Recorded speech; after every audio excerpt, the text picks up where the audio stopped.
Welcome to our making of. My name is Myke Hamilton and I'm the creator and director of Samhain. During this short video, I'll try and explain a little bit about how Samhain was created.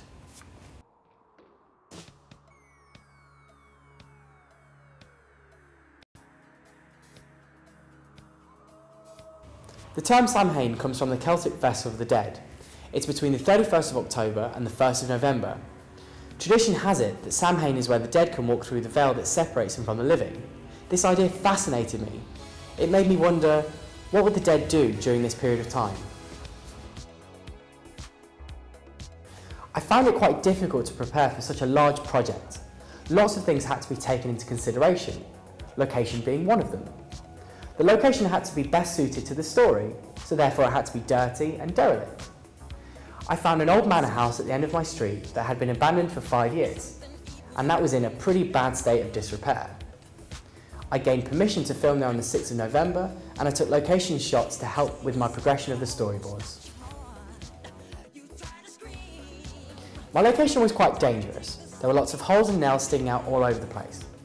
To make it safe for everyone involved, I did a risk assessment and did a bit of DIY, flattening any nails, covering all holes, and taking off areas that were all out of bounds. Because of mould, I bought hazard masks for everyone to wear whilst on set. Having found the perfect location, it meant that I had to get the best cast and crew. I recruited 4 actors from the drama course at De Montfort University and my 8-year-old cousin to play the part of the little boy. I recruited 2 special effects makeup artists, which provided their own makeup, which helped keep the budget down. I also recruited a director of photography to help finalise the scenes being filmed. And the best part of it all was, they worked for free. One of the most enjoyable scenes to film was where Hannah, one of my actresses, was dragged into a hallway full of debris. Luckily, she didn't mind getting stuck in. One problem that I incurred was the fact that there was no electricity, therefore I couldn't have any lighting.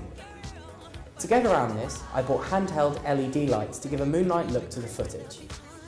This, however, had a knock-on effect on the footage, making it too dark and grainy.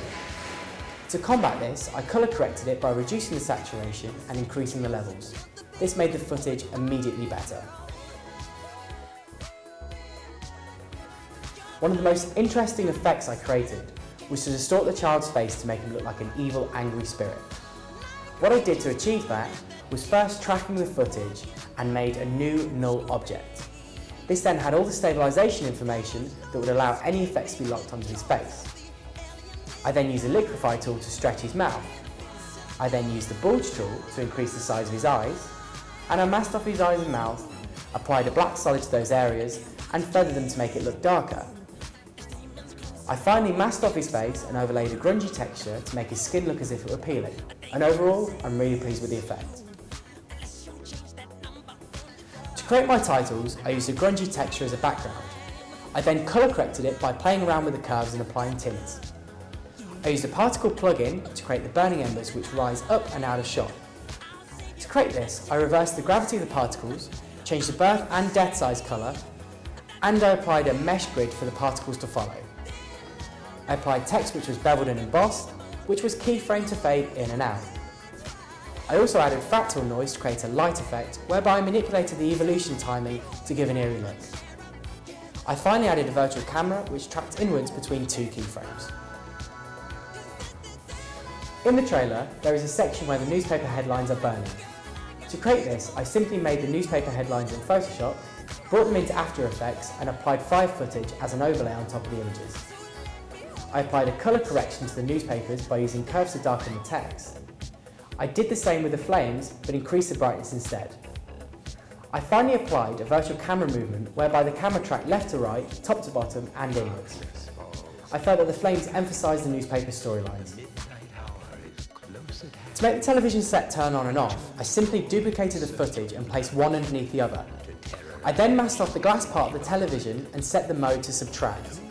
This ensured the TV set was always seen by the viewer.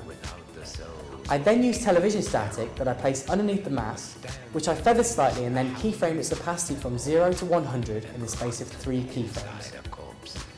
This made the transition crisp and realistic.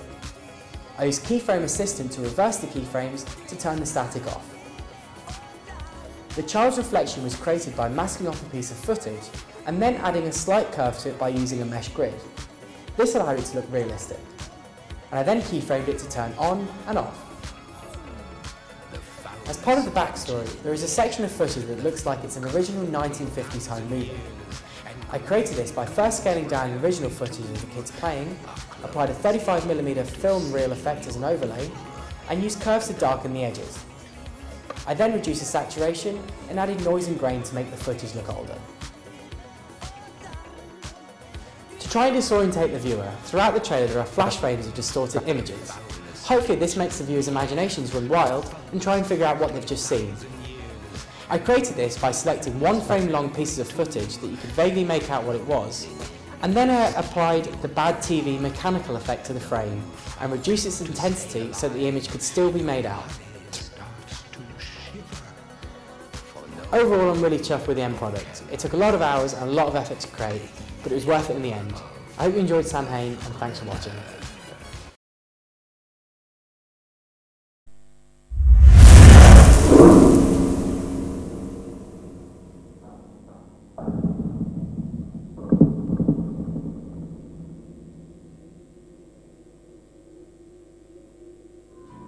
In the house right next to mine, a little boy lives there. At Christmas time, dear.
Right next to mine, a little boy lives there.